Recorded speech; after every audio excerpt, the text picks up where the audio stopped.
Magandang araw mga kabayan, may available tayo ng habak de bala, 20 pieces lang to. Paunahan na lang sa mga magme-message kagad. Pwede na rin kayo mag-order sa Shopee. Merong link dyan or pwede din dito sa Facebook natin. Message kayo kagad kasi once na ma-post ko to, siguradong ubusan kagad to. Kasama din dito yung orasyon mga kabayan. Maraming salamat. Ang kwentong ito ay hango sa totoong buhay. Mula ito sa isa nating kabayan na itago na lang natin sa pangalang Balong.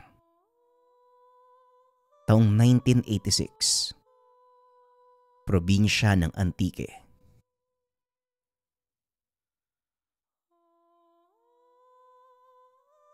Marami ang mga nakapagsabi na ang mga aso ay merong kakaibang kakayahan na makakita at makaramdam ng masamang elemento. Ngunit lingid sa kaalaman ng lahat, nahigit pa dito ang kanilang nagagawa. Ito ang napatunayan ng ating tampok na karakter sa kwento. Ipinanganak at lumaki sa kabundukan ng Antique, itong si Balong. Mula sa pamilya ng magsasaka, at ang tanging ikinabubuhay ay pagtatanim ng palay na siya namang pangunahing produkto ng lugar. At dahil malapit sa kabundukan, sa tuwing sasapit ang tagtuyot, umaakyat ng bundok ang ama ni Balong upang mag-uling o hindi kaya naman manguha ng mga kahoy na ipinagbibili nila sa bayan. Paminsan ay sumasama ang binata sa pag-uuling, lalo na kapag malakihan ang kanilang gagawing hukay. Masyadong matrabaho ang paggawa ng uling at kailangan ng maraming pares na kamay upang matapos ng maayos ang trabaho. Nang mga panong ito nasa edad 14 si Balong, ito ang unang beses na sumama ang binata sa pag-uuling. Wala namang pasok ng mga sandaling iyon, kaya pinayagan ito ng kanyang ina. Ngunit lingid sa kaalaman ng binata na ito ang magiging simula ng pagbabago ng kanyang buhay. Balong, huwag kang pasaway sa mga kuya at pinsan mo ha. Nako, imbes na trabahong atupagin ng mga yan baka mangunsumi pa sila sa'yo. Wika ng ama ni Balong na itago na lang natin sa pangalang Manggoryo. Huwag po kayo mag-alala, tay. Hindi po ako magiging pasaway kina kuya. Tugon ng binata. Matapos kumain ng agahan, kagad nang lumakad ang tatlong magkakapatid. Kasama din ng mga ito ang dalawa pang pinsan. 5 sila sa pangkat. Hindi naman gaanong kalayuan sa kanilang tahanan ang lugar ng pag-uulingan. Yun nga lang, malaki ang gagawin nilang butas, kaya malawak na bahagi ng kagubatan ang kanilang susuyurin. Hindi rin sila basta-basta makakaputol ng mga kahoy. Kailangan nilang piliin ang mga dayuhang puno o hindi likas na tumutubo sa lugar. Hindi rin sila pwedeng pumutol ng kahit isa sa malalaking puno, lalo na kung nagbubunga ito o namumulaklak. Balong, kami nang aakyat sa puno ng Kuya David mo ha. Kayong tatlo nila Omeng at Dodoy ang maghahakot noon papunta sa ginawa nating butas. Wika ng nakakatandang kapatid ni Balong. Ang pangalan nito ay Mario. Opo kuya, kami na po ang bahala. Omeng, tara na. Hakutin na natin tong mga naunang pinutol nila kuya. Tugon ng binata. Kaagad namang sumunod ang pinsan. Ngunit nagtataka ang mga ito dahil hindi nila mahanap ang kapatid ni Omeng na si Dodoy. Sandali lang Balong ha. Parang nawawala yata si Dodoy ah. Naku naman tong batang to. Kung kailan magsisimula ng trabaho, Saka pa naisipang umiskapo. Wika ni Oming. Hayaan mo na, pag nalaman niyang nagsisimula na tayong magtrabaho, siguradong babalik din naman yun. Tugon ni Balong. Habang naghahakot ng mga kahoy, dumating naman itong si Dodoy. Walang damit pang itaas. Ginamit nito ang damit upang paglagyan ng kung anong napulot mula sa kagubatan. Ay nako Dodoy, pag nalaman ni Manong Mario na naglalakwatsa ka na naman, mapapagalitan ka talaga. Saka ano ba yung dala mo? Tanong ni Oming sa kapatid. Kwan Manong eh. Mga tuta po. Nanlaki ang mga mata ng magpinsan nang ipakita ni Dodoy ang laman ng kanyang damit. 4 na maliliit na tuta ang nakita nito. Halos nakasara pa ang mga mata at hindi pa makatayo. Saan mo naman napulot yan? Baka balikan ng nanay nilang mga tuta, Dodoy. Ibalik mo na yan dun. Wika ni Balong. Yun nga pong masama kuya. Sa labas ng butas nila, nakita ko yung nanay eh. Matigas na. Tugon ni Dodoy. Dali-dali namang pinuntahan ng mga ito ang sinasabing lugar. Nakita nga ng 2 binata ang bangkay na tila kakamatay pa lang na aso. Kulay abo ang balahibo nito. May mga guhit na maaring ihalin tulad sa tigre. Naku, kawawa naman. Ano kayang nangyari dito? Ang mabuti pa, Dodoy, kunin mo yung pala dun, oh. Ilibing natin ang maayos tong kawawang aso. Wika ni Balong. Bago tuluyang ilibing ang aso, inusisa ng binata ang katawan nito. Napagtanto na namatay ang kawawang nilalang dahil sa sugat nito sa tiyan. Ano namang gagawin natin dyan sa mga tuta? Hindi ako marunong mag-alaga ng ganyang kaliit pa. Hindi pa yan sila kumakain eh. Tanong ni Oming. Ako nang bahala sa mga ito. Kakausapin ko na lang si Kuya Mario.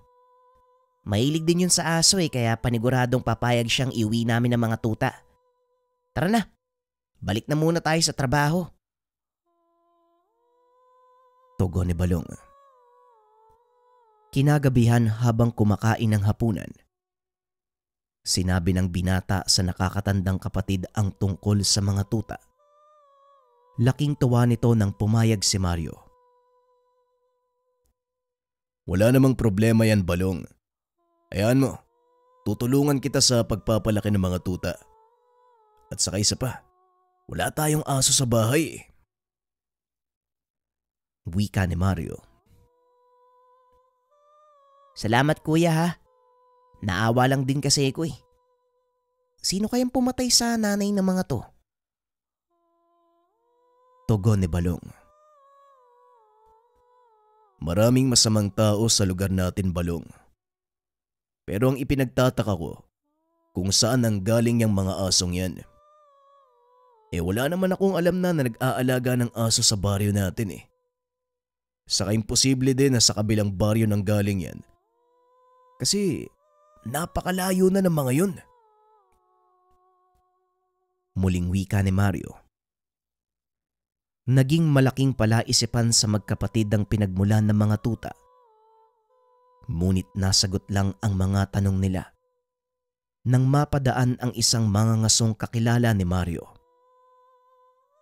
Ayon dito, ang mga tutang napulot nila, isang lahi ng asong gubat na sa bansa lang matatagpuan, partikular sa Kabisayaan at Mindanao.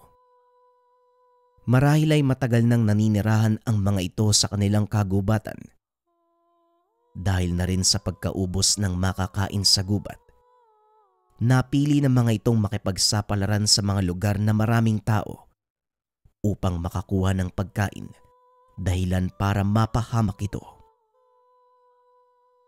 Matapos magpaliwanag ng mga ngaso, kaagad na itong umalis. Sinubukan itong hingin sa binata ang isa sa mga tuta, pero mariing tumanggi si Badong. Sa kadailanang kung totoo man ang sinasabi ng lalaking iyon, maaaring manganib ang buhay ng mga tuta sa kamay ng isang mga ngaso. Hindi naman na ito namilit pa, kaagad nang nagpaalam. Dahil matatagalan sila sa pagtatrabaho sa ulingan, pinili ni Mario na paunahin ang umuwi si Balong upang mabigyan ng gatas ang mga tuta. Sakto naman na may 2 silang inahing kambing, nakakapanganak pa lamang, kaya ito ang ginamit nila bilang pagkain ng mga tuta. Ilang buwan ang lumipas, lumaking malusog ang 4 na mga aso. Dahil puro lalaki, pinangalanan ito ni Balong na Habagat, Daluyong, Bagyo at Buhawi. Napakaliksi at matalino ang mga ito. Kakaiba sa mga pangkaraniwang aso, napakabilis ding tumakbo at napakalakas. Nagagawa nitong butasin ang sako ng palay sa pamamagitan ng pagkagat at paghila nito. Ang mas kinagulat pa ng binata nang minsang sumama sa kanya ang 4 na alaga papunta sa baryo. Bibili lang sana ng makakain si Balong nang biglang magdatingan ang mga lasing na kalalakian. Pinagdiskitahan ng mga ito ang binata at pilit kinuha ang kanyang pera. Kakabenta pa lamang nila ng mga napag-ulingan, kaya kahit papano may hawak si Balong na malaking halaga. Nako, tignan mo ka naman ang swerte. Mga pare, mukhang may pandagdag na tayo sa pambili ng alak Hoy bata, kung ayaw mong masaktan, ibigay mo na lang sa amin ang pera ba? Wika ng lalaki. Ngunit hindi pumayag si Balong, dahilan para hilahin siya ng lalaki sa kwelyo ng damit. Hindi ko ibibigay yung pera ko. Ang lalaki ng katawan nyo eh. Bakit hindi kayo magtrabaho para kumita? Tanong ni Balong. Haba, talaga namang sumusobra yung bunganga mo. At saka, Hindi na nito natuloy ang sasabihin dahil biglang umangil ang isa sa mga alagang aso ni Balong. Ito si Buhawi. Nagsipagsunura naman ang 3 pa nitong kapatid, dahilan para bitawan ng lalaki si Balong. Inakala ng binatang tatakbo na ang mga ito. Ngunit isang malaking pagkakamali ang ginawa ng pangkat dahil nagsipagkuha ang mga ito ng pamalo. Akmang sasalakayin si Balong nang bigla silang dinamba ng 4 na aso at pinaglalapa. Nagkapunit-punit ang damit ng mga ito. Ang ilan ay nagtamo ng malalaking sugat sa braso. Nagmakaawa ang mga kalalakian kay Balong na pigilan ang mga alaga. pakiusap. Pigilan mo na mga alaga mo. Hindi na kami uulit. Bata, nakikiusap kami. Wika ng lalaki. Pasensya na pero hindi sila titigil hanggat may humihinga sa inyo. Ang pagkakamali nyo lang, sinubukan nyo akong saktan. Kaya siguro, sapat yan na kabayaran para sa inyo. Habagat, Bagyo, Daluyong, Buhawi. Tapusin nyo na yan. Umuwi na tayo. Tugon ng binata. Kaagad namang kumalas ang mga aso. Nagsipagtakbuhan pauwi ng tahanan. Hindi makapaniwala ang binatang pinagtanggulo siya ng mga alaga. Sinabi niya ito sa ama. Maging ang matanda ay nagulat. Naku kang bata ka. Siguradong kakalat sa baryo ang nangyari. At tiyak din, Maya-maya lang may pupunta dito sa bahay para mag-usisa. Wika ni Mang Goryo. Alam ko po tay, pero wag po kayo mag-alala. Dahil wala naman akong ginawang masama eh. Sila po ang naunang nanakit. Pinagtanggol ko lang ang mga alaga ko. Tugon ni Balong. Ilang sandali nga ay dumating ang kapitan. Mang Goryo, magandang gabi po. Si Kapitan Morris po ito. May tatanong lang sana kami tungkol sa nangyaring gulo sa baryo. Maaari po ba kaming tumuloy, Manong? Wika ng kapitan. Nasa labas lang ito ng bakuran. Hindi nito magawang makapasok dahil alertong nakabantay ang 4 na aso sa harap ng pinto ng tahanan. Walang problema, Kapitan. Balong, papasukin mo ang mga alaga mo. Tugon ni Mang Mario. Sa isang sipo lang, nagsipagpasukan sa bahay ang mga aso. Kanya-kanyang upo ang mga ito sa sahig habang pinagmamasdan ang mga papasok na panauhin. Pasensya na po kayo, Manong, sa istorbo. Nakatanggap po kasi kami ng reklamo sa baryo eh. Inatake daw ng mga aso nyo sina Ingo, yung taga-kabilang baryo.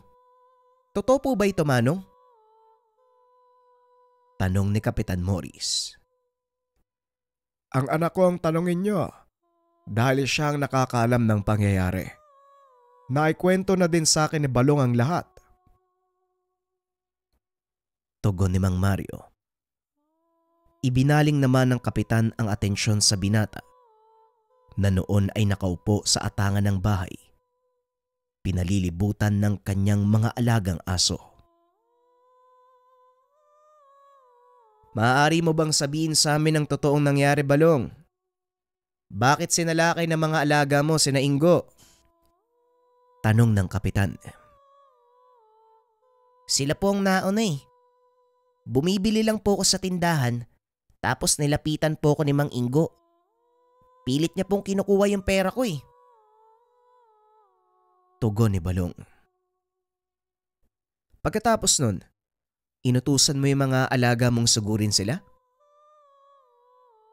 Muling tanong ng kapitan. Sa pagkakataong iyon, medyo tumataas na ang boses nito. Kaya nagsipagtayuan ang mga aso at humarap sa kanya. Hindi po totoo yan, kapitan. Hindi ko po sila inutusang manakit. Tugon ni Balong. Tumayo sa kinaupuan ng kapitan. Akmang lalapit sana sa binata nang biglang umangil ang isa sa mga alaga niyang aso.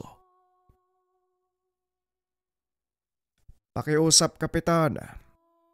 Huwag mo nang ituloy pa kung ano man ang binabalak mo.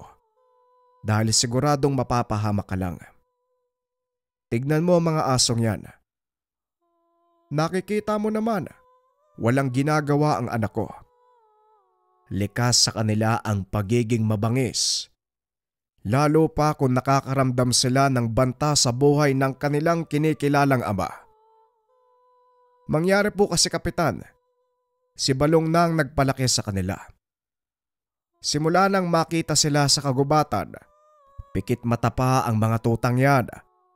Si Balong ang nakamulatan nilang magulang. Kwento ni Mang Goryo. Muli namang naupo ang kapitan. Sa pagkakataong iyon ay tila huminahon din ang mga alaga ni Balong. Totoo po ang sinasabi ko, kapitan. Hindi ko inutusan ng mga alaga kong manakit. Kung ano man ang nangyari kay Ingo, kasalanan po niya yun. Wika ni Balong. Huwag kang mag-alala, Balong. Naniniwala naman ako sa iyo eh. Ako mismo ang nakapagpatunay. Hindi ka din pwedeng sisihin ni Ingo sa mga nangyari sa kanya. Talaga naman kasing perwisyo sa lipunan niyang si Ingo na yan eh. Tugon ng kapitan. Pero sa isip ni Balong, sinasabi niya lang ito para makaligtas sa atake ng mga alagang aso. Pasensya na po, Kapitan, ha? Pero mukhang hindi naniniwala sa iyo mga alaga ko. Kung ano man po ang sinabi ni Mang Inggu sa inyo, bahala po kayo kung paniniwalaan nyo o hindi. Basta, wala po akong ginagawang masama. Matapos makipag-usap ay kaagad nang umalis ang kapitan. Ngunit hindi ito ang naging huling insidente kung saan napatunayan ni Balong ang pagiging tapat ng kanyang mga alaga. Ito ay nang minsang ginabi ang binata sa paghakot ng mga tuyong kahoy. Dadalhin sa bayan para ibenta. Kailangan nila itong ibaba sa kabundukan upang maikarga sa karo. Nang mga sandaling iyon, mag-isang ginagawa ni Balong ang paghakot dahil abala ang mga kapatid sa paghango ng mga uling. Gamit ang karosang hila ng kanilang kalabaw, unti-unting ibinababa ng binata ang maigit 100 bungkus ng mga tuyong kahoy na panggatong. Nakasunod sa kanya ang 4 na alaga. Nang biglang huminto sa paglalakad ang kalabaw. Laking gulat ni Balong dahil isa-isang naglakad papunta sa kanyang unahan ang mga alagang aso. Nakatayo ang balahibo nito sa likod, nakatitig sa iisang direksyon. Ngunit kagaya ng pangkaraniwang aso, ang mga asong gubat ay hindi mahilig kumahol. Nakatitig lang ito sa iisang direksyon habang patuloy na umaangil. Hanggang sa biglang sumugod ang isa sa kanyang mga alaga. Dali-dali namang sinundan ng binata si Daluyong at nakita ang isang taong nilalapa ng alaga. Akmang aawatin pa sana ito ni Balong, ngunit nang maaninag ang mukha ng taong iyon, napagtanto ng binata na hindi ito pangkaraniwan. Malaki ang pula nitong mga mata at punong-puno ng balahibo ang muka. Sunod-sunod na ding sumalakay ang 2 pa sa mga alaga, si Bagyo at Habagat. Samantalang si Buhawi naman, nanatiling nakatayo sa kanyang harapan. Pilit lumalaban ang nilalang, ngunit wala itong magawa. Sa lakas sa taglay ng mga alaga ni Badong, napakatalas din ng kuko at mga ngipin nito, kaya walang kawala ang sino mang makagat o makalmot ng mga asong gubat. Ilang sandali pa ay tuluyan itong nakawala. At sa hindi kalayuan, biglang naging itim na baboy ang nilalang. Napagtanto ni Balong na aswang ang sinugod ng kanyang mga alaga. Hindi ito makaalis sa kinakatayuan dahil sa sobrang pagkagulat. Nakabalik lang ito sa ulirat nang biglang tumakbo si Habagat upang tumulong sa mga kapatid. Nagawang abutan ni Balong ang mga alaga. Nasaksiyan kung paanong pinatay ng mga alaga ang isang aswang. Matapos ang kaganapan, dali-daling tinawag ng binata sina Mario at ang iba pang kapatid. Sa pag-aakalang ligtas na ang paligid, kampanteng inusisa ng binata ang bangkay ng napatay na aswang. Nanlaki ang mga mata ni Mario nang makita nito ang itsura ng nilalang. Aswang nga ang isang ito, Balong. Kailangan malaman ni tatay at ng kapitan ang bagay na to. Wika ni Mario. Tatakbo na sana ito pabalik sa baryo nang bigla namang umangil si Habagat. Gaya ng dati, nakatingin pa din ito sa iisang direksyon. Dali-dali namang nagsipagsugod ang 3 pang alaga ni Balong. Sa hindi kalayuan, narinig dito ang malakas na angin na nagmumula sa mga aso Mabilis sa sinundan ni Balong ang pinagmumulan ng ingay. Laking gulat nito dahil isa pang nilalang ang pinagtutulungan ng mga alaga. Kagaya ng una ay wala ding itong nagawa. Hindi rin ito magawang manlaban dahil sa kagat ng mga aso. Nagkanda punit-punit ang laman nito at halos hindi na mamukaan nang pakawalan ng 4 na asong gubat. Hindi lubos akalain ni Balong na may mga ganong uri ng nilalang ang nananahan sa kanilang lugar. Dali-dali nilang hinila ang mga bangkay papunta sa gilid ng daan at tinawag ang kapitan. Nung una ay ayaw pa nitong maniwala, ngunit nang makita nito ang muka ng mga nilalang, saka pa lamang siya nakumbinsi na hindi nga tao ang napatay ng mga alagang aso ni Balong. Hindi pangkaraniwan ang pangyayaring to, kaya hindi pwedeng malaman ng iba ang nangyari. Madali kayo, sunugin natin ang mga bangkay. Dahil pag nagkataong may nakakita sa mga to, paniguradong pagmumulan to ng malaking kaguluhan. Wika ng kapitan. Dali-dali namang sumunod ang mga tanod sa utos nito. Maigpit na binalinan ni Kapitan Morris ang mga tauhan na huwag ipagsasabi kahit kanino ang nangyari. Nang gabing yun, nag-ikot pa sa paligid ang mga tanod. Sa paunguna ng mga alagang aso ni Balong, nakahinga ng maluwag ang kapitan dahil wala nang matagpuan pang aswang ang mga aso.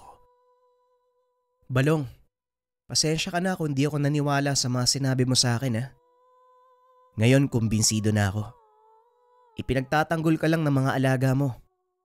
Kung hindi dahil sa kanila, malamang nabiktima ka na ng mga aswang na yun, no? Saka madadama yung buong baryo natin. Kaya malaki ang pasasalamat ko sa mga alaga mo. Sige na, mauna na ako, ha. Tandaan mo, sekreto lang natin to. Wika ng kapitan. Kagad nang umuwi ang binata. Kwento sa ama ang buong pangyayari. Ngunit kagaya ng lahat ng lihim, hindi nagtagal ay lumaganap sa buong baryo ang ginawa ng mga alaga ni Balong. May mga pumunta ding eksperto upang suriin ang mga aso. Sila mismo ang nakapagpatunay na hindi pangkaraniwan ang mga ito. Ang buong akala ng lahat, simpleng ligaw na aso lang ang mga alaga ni Balong. Ngunit isa pala itong mailap na lahi ng mga asong gubat. Mas malaki ito kung ikukumpara sa pangkaraniwan. Mas mahaba ang mga pangil at kuko. Hindi lang sa buong baryo kumalat ang balita tungkol sa asong nakapatay ng mga aswang, maging sa bayan at sa mga karatig pang baryo. Sa paglipas ng ilang taon, lalo pang gumawa ng ingay ang mga alaga ni Balong nang punteryahin nito ang mga ilegal na magtotroso na pumuputol ng puno sa kabundukan. Kung saan umani ng parangalang binata, idineklarang bayani ng bayan ang mga alagang aso. Nagkaroon din ng pagkakataon si Balong na paramihin ang kanyang alaga para sa preserbasyon ng lahi nito. Lalo pa, napag-alamang nangungonti na ang bilang nila at hindi na nila magagawang mabuhay sa kagubatan. Nagkaroon din ng karapatan si Balong na mag-alaga at magparami ng mga ito, dahilan para tumaas ang bilang nila. Ang ilan ay pinaampo ng binata sa mga karapat-dapat. Dumaan sa masuring eksaminasyon ang mga taong ito bago tuluyang makakuha ng permiso sa pag-aalaga ng asong gubat. At dahil din sa kaganapan, naipasa sa batas ang pagbabawal sa pagbenta at paglalabas ng mga ito sa bansa. Masaya si Balong sa naging kinalabasan ng buhay ng mga alaga. Sa kasalukuyan, patuloy pa rin siyang nag-aalaga ng mga aso. Hindi lang ng lahing asong gubat, kung hindi maging ng mga malalaking lahi mula sa iba't ibang bansa. Maniwala kayo o hindi, ang kabuang bilang ng mga alaga niya sa kasalukuyan, hindi kasama ang mga napaampon, nasa mahigit kumulang 500 asong gubat at 6 na dayuhang lahi. Sa kabila ng naging tagumpay, hindi pa rin nakalimutan ng binata ang kwento kung paano niyang nakuha ang mga alaga at kung paanong pinatay ng mga asong gubat ang 2 aswang. Ang susunod na kwento ay tungkol sa asong alaga ng albularyo. Ang kwentong ito ay hango sa totoong buhay. Mula ito sa isa nating kabayan na itago na lang natin sa pangalang Bong. Taong 1982, probinsya ng Samar. Karaniwang naririnig sa mga kwento o nakikita natin sa paligid ay ang mga taong katuwang ng isang manggagamot. Ngunit sa kwentong ito, matutunghayan natin ang isang kakaibang nilalang na naging katulong ng isang batikang albularyo. Lumaki sa isang maliit na baryo sa probinsya ng Samar itong si Bong. Nasa pangalaga ng kanyang lola Carmen na isang batikang albularya sa lugar. Madalas dinadayo ang matanda na mga nais magpagamot mula sa ibang baryo, maging sa karatig bayan. Dahil na din sa kausayan nito, sa pagtukoy at pag-alis ng sakit ng kanyang mga naging pasyente. Karamihan sa mga ito, napaglalaroan ng engkanto o hindi kaya naman nababati ng kapwa-tao ng lamang lupa. Bagaman mahusay, aminado sa sarili si Aling Carmen na may mga sakit siyang hindi kayang pagalingin. Kagaya na lang ng malalang kaso ng barang o hindi kaya sanib na mga engkanto. Sa tuwing makakatanggap siya ng ganitong mga pasyente, dali-daling ipinapatawag ng matanda ang kanyang pamangkin na itago na lang natin sa pangalang Julian. Kagaya ng matanda, isa ring kilalang albularyo si Julian. Sa edad na 28, nagawa nitong makapatay ng isang batikang mambabarang. Hindi kagaya ni Aling Carmen, kakaiba ang katuwang nito sa panggagamot. O Tio Julian, pinapasundo po kayo ni Nana Carmen. Meron po kasing dinalang pasyente sa kanya.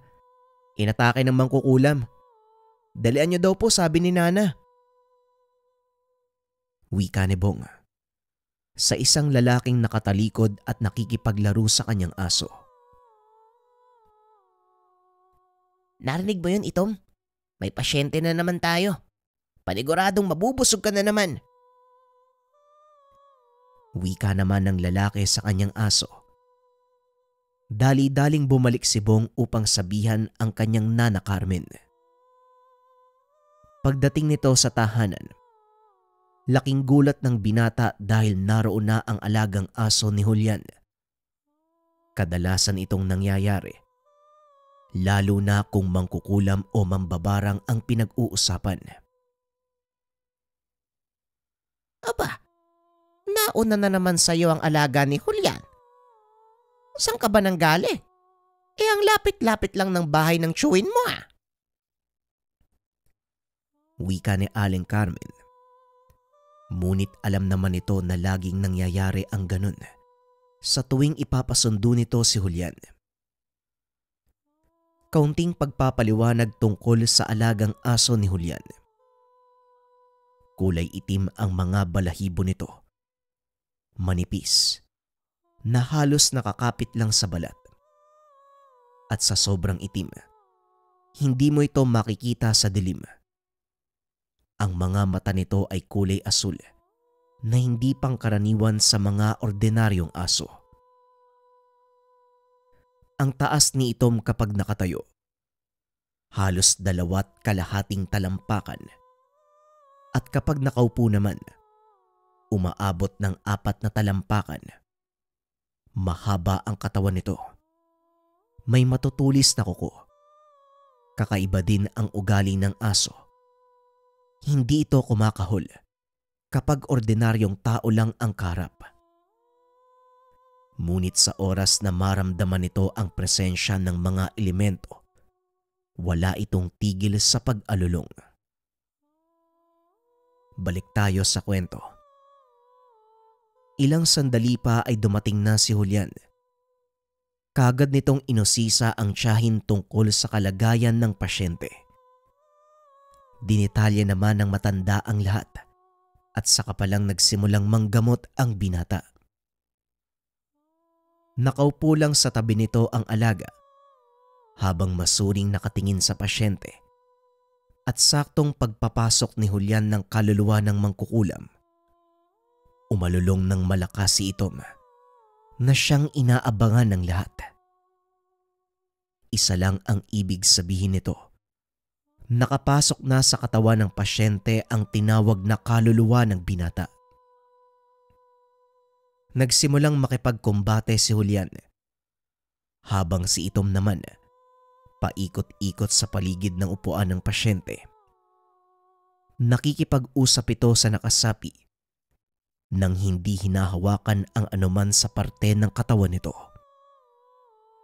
Ngunit sa tuwing magkakamali ng sagot ang sapi, idinidikit ng aso ang kanyang ilong sa tuhod nito.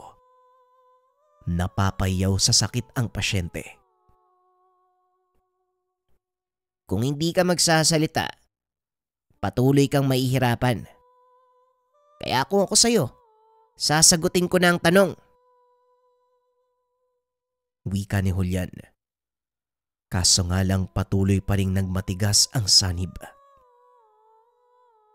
Magsasayang ka lang ng panahon dahil hindi ako magsasalita at wala akong sasabihin sa'yo. Napangiti si Julian at tinignan si Itom. Kagad kinagat ng aso ang suot na pantalon ng pasyente at muling napasigaw ang nakasanib dito. Ano? Magmamatigas ka pa din ba? Hindi ka sasantuin ng alaga ko. Ano?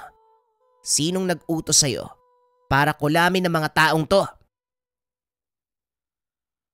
Muling tanong ni Julian. Tama na. Sige na. Magsasalita na ako. Walang nag-utos sa akin. Malaki ang kasalanan ng taong to dahil minolestya niya ang anak ko. Nilingon ni Julian ang mga kasama ng pasyente. Maging ang mga ito ay nagulat sa sinabi ng nakasanib. Ganun ba?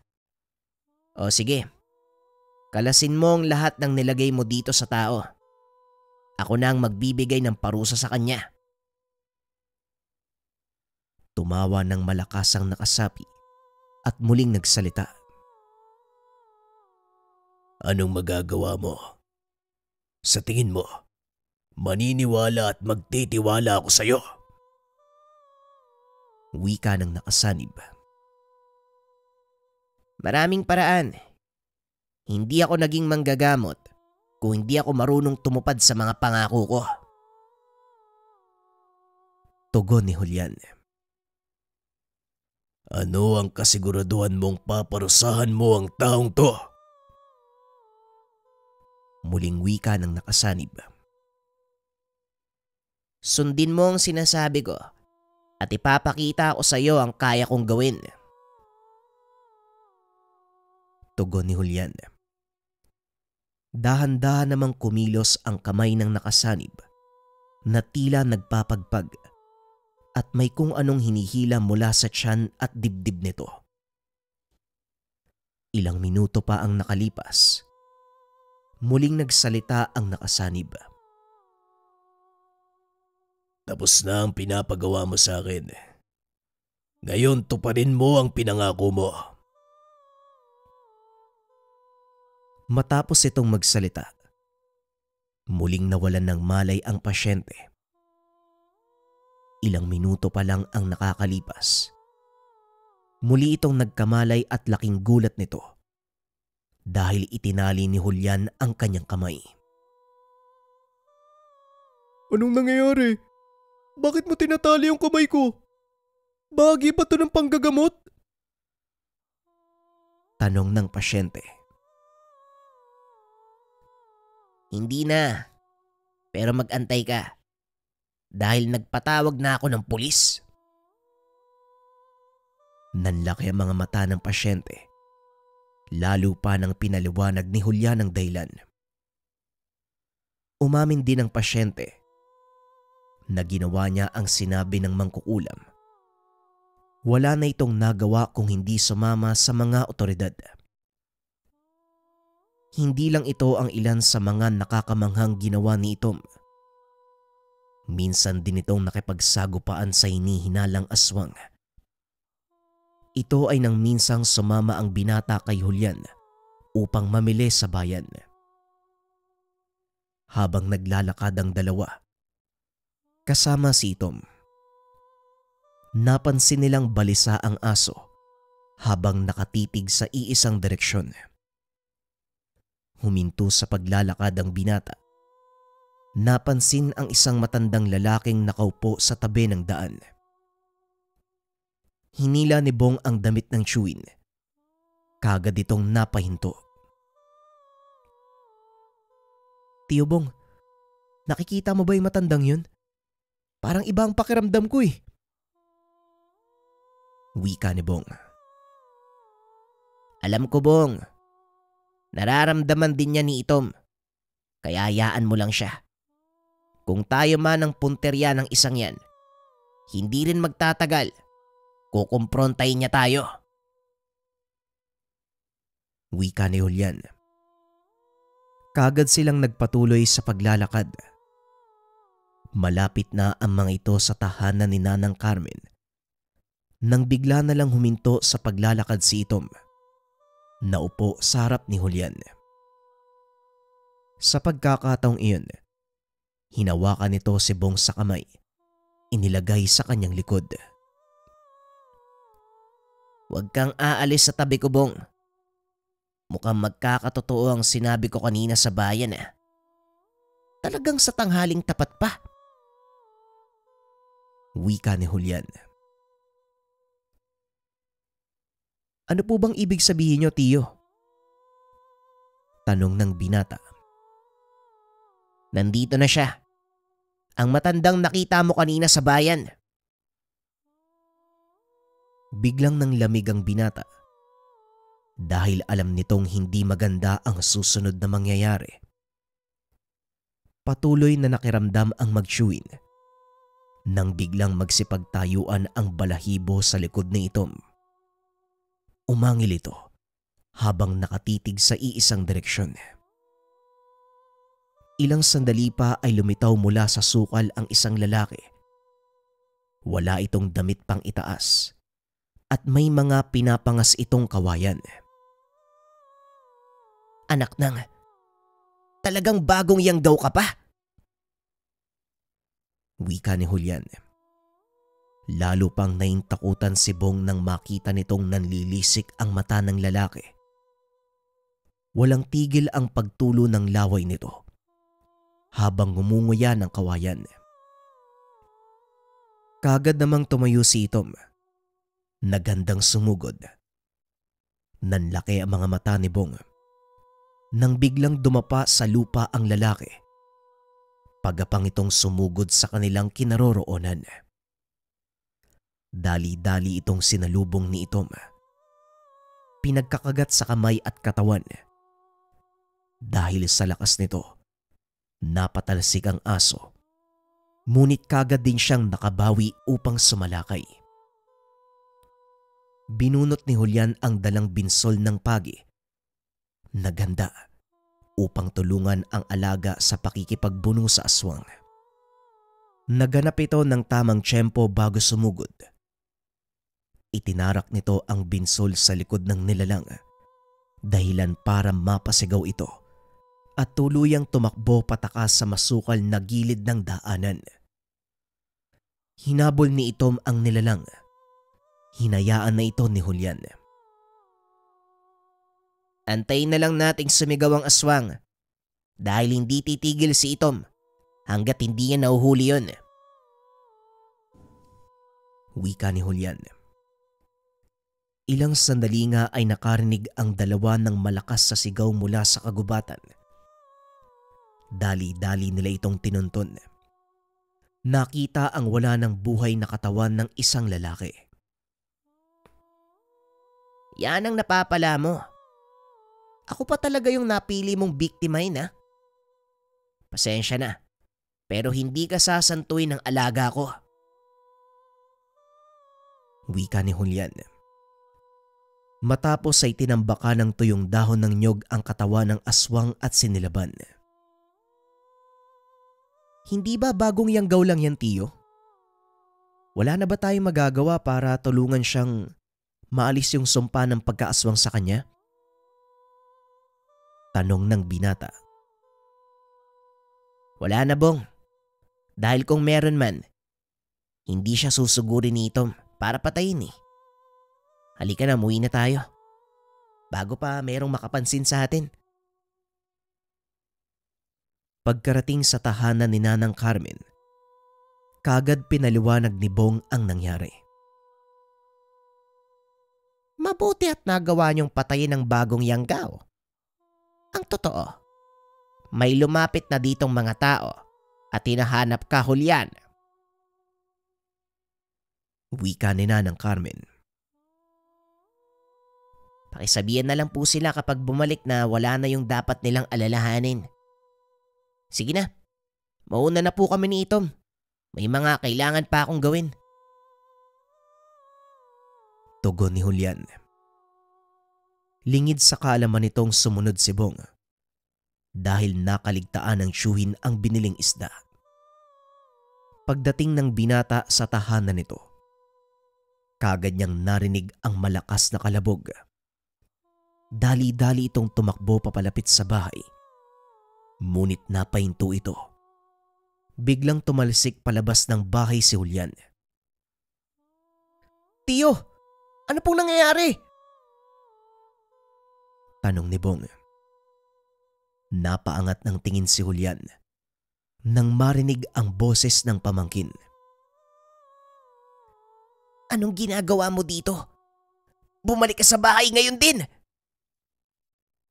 Akmang aalis na sana ang binata. Ngunit hindi nito maikilos ang mga paa.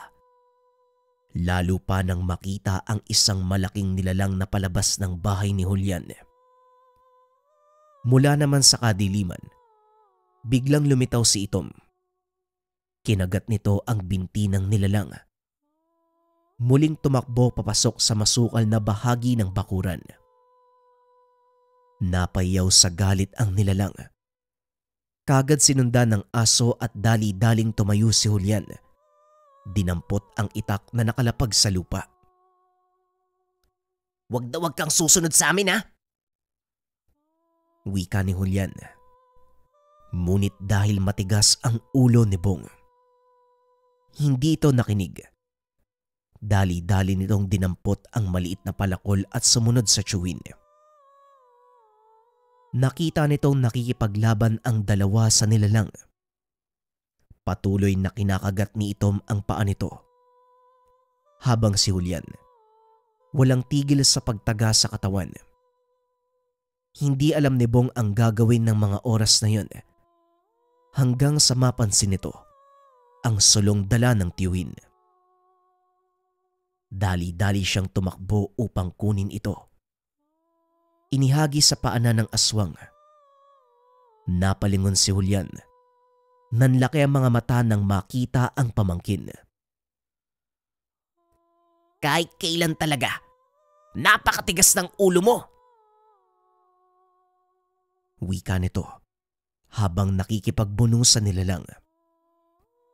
Saka palang napansin ni Bong ang kalaban ng tiyuhin. Isang aswang. Kahit papano may nalalaman din naman ng binata. Sa hinala nito, ang kalabang aswang ni Julian, ang ama ng bagong yanggaw na napatay nila sa gilid ng daan. Ang mga amahan, mga aswang na naglagay ng sumpa sa taong napili nila. Binabantayan nila ito hanggang sa maging ganap na aswang. Patuloy na nakipaglaban si Julian sa nilalang. Hindi rin tumigil si Itom sa pagsalakay. Ngunit mas malakas ang aswang na ito kaysa sa nauna nilang karap. Halos bumagsak na rin ang katawan ni Julian dahil sa pagod. Ngunit hindi pa rin sumuko si Itom. Patuloy itong nakipagsagupaan sa nilalang hanggang sa tuluyan ng manghina ang katawan nito. Sa pagkakataong iyon, pinilit ni Julian ang tumayo. Kinuha ang pagkakataong iyon upang tapusin ang laban. Dinampot nito ang itak at muling sumugod. Ngunit nagawang sanggain ng kalabang aswang ang atake nito. Naitulak palayo si Julian. Sunod naman itong binalingan ng atensyon ay si Itom. Hindi magawang mahuli ng aswang ang aso dahil nagagawa nitong magkubli sa dilim at saktong napatalikod ang nilalang kay Bong. Dali-dali nitong inumang ang palakol na hawak at buong lakas na ibinato sa aswang. Tumarak ang palakol na naging dahilan para mawala ang atensyon nito kay Itom. Nang makita ni Julian na nagwawala ang aswang, dali-dali nitong dinampot ang solo. Sinilaban ang mga tuyong dahon sa paligid upang magsilbing liwanag. Ngunit sa halip na makipaglaban, mabilis na tumakas ang aswang. Hindi na ito nagawang abutan ni Julian dahil sa pinsalang natamo sa katawan. Ayos lang po ba kayo, Tiyo? Mukhang maluba ang tama niyo ah. Tanong ni Bong. Wala to. Huwag kang mag-alala. Mabilis lang gagaling ang pinsala ko. Alam kong babalik pa ang aswang na yon, kaya kailangan nating pagandaan. Tugon ni Julian. Sabay sipol ng malakas. Kaagad namang pumunta si Itom. Punong-puno ng dugo ang katawan nito. Ngunit laking pasasalamat ng binata dahil wala itong pinsala. Kinabukasan, kaagad kinausap ni Julian ang tiyahin. Hindi ko alam na sasalakay kaagad ang amahan, kaya hindi ako nakapaghanda. Tuso ang aswang na nakaharap mo, Julian. Malamang kilala ka ng isang yon. Alam niyang pagod ka sa pakikipagtoo sa kanyang yanggaw. Ang hinala ko nga baka ginawa niyang pain yung yanggaw na yon at ikaw talaga ang punteriya niya. Yan nga din po ang nasa isip ko, Tia. Pero hindi ko siya papalampasin. Sisiguraduhin ko na sa muli naming pagharap, tutuluyan na namin siya ni Itom. Pag-uusap ng dalawa. Bigla namang pumasok sa isipan ni Bong ang tungkol sa alagang aso ng Chewin. Ni minsan, hindi pa nito naikwento kung saan nagmula si Itom. Matapos mag-usap, kaagad nang umalis si Aling Carmen dahil may pupuntahan pa itong manganganak. Kinuha ni Bong ang pagkakataon upang kausapin si Julian. Tiyo Julian, matanong ko lang, saan po ba talaga nanggaling si Itom? Hindi mo pa kasi nakwento sa akin yung tungkol sa kanya eh. Tanong ng binata. Si Itom may binigay sa akin ng isang matandang natulungan ko noon. Manggagamot din siya. Ang sabi sa akin nakuha niya ang tuta sa loob ng isang kuweba. Wala na daw tong ibang kasama sa lugar kaya sa isip niya, baka iniwan lang ng kung sino. Hindi naman siya mahilig sa aso eh. Ibinigay na lang sa akin. Hindi ko din alam kung anong lahi si Itom basta batay sa obserbasyon ko, hindi pangkaraniwang aso ang alaga ko. Pagpapaliwanag ni Julian. Tinitigan ni Bong ang aso na nooy nakahiga lang sa sahig. Ni minsan ay hindi pa ito nahiwalay sa chewin. Kahit saan magpunta si Julian, siguradong susunod at susunod si Itom. Yun nga din po ang hinala ko eh. Unang kita ko pa lang kay Itom noon, alam kong meron ng kakaiba sa kanya. Tignan mo na lang yung kulay ng balahibo niya oh. Wika ng binata. Habang nagsasalita ito, hindi niya namalayang nakaidlip na si Julian. Laking gulat ni Bong nang biglang sumampa si Itom sa higaan ng tiyuhin. Inangilan siya nito at tila pinapalayo. Kaagad namang lumabas ng kwarto si Bong. Napansin itong dinidilaan ni Itom ang mga sugat ng tiyuhin. Nanlaki ang mga mata ng binata dahil ang bawat sugat na madilaan ni Itom kusang naghihilom. Kinusot pa nito ang mga mata. Ang buong akala niya kung bakit nakikita ang bagay na yon dahil baka lang sa sobrang pagod. Matapos ang halos 4 na oras na pagtulog, nagising si Julian. Nakita nito si Bong na nagsisibak ng kahoy sa labas ng tahanan, kaya kaagad niya itong nilapitan.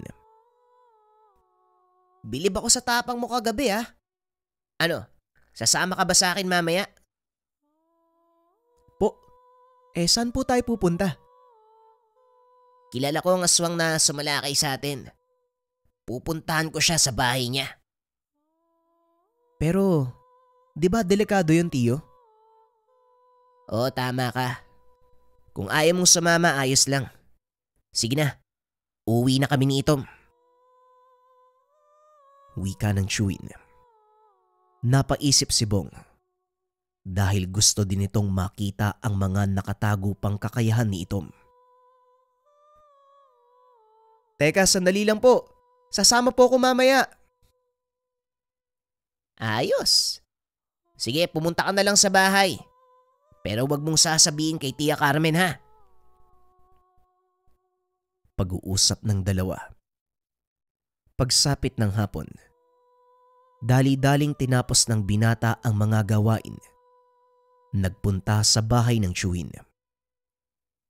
Pagkarating doon, nakita ng binatang nakaupo na ang tiyuhin sa atangan ng bahay.